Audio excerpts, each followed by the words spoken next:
What is up, J Nation? Today we are going to be unboxing this Carbon Black Xbox Series X controller.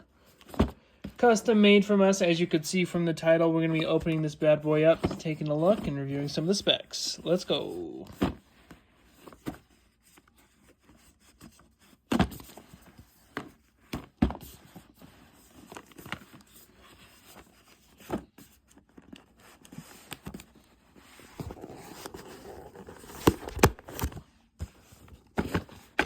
Oh yeah, there we go.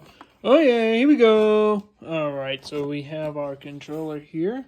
First impressions. Nice. It's got a good feel. As you can see, the custom engraving they did on the back for us there. It's got the grippy. We got the colored buttons. And of course we have the Duracell buttons there. Two batteries to finish it up. Well, that's going to do it for today's video. If you guys enjoyed this review, make sure you drop a like, comment, subscribe, and we'll see you in the next one.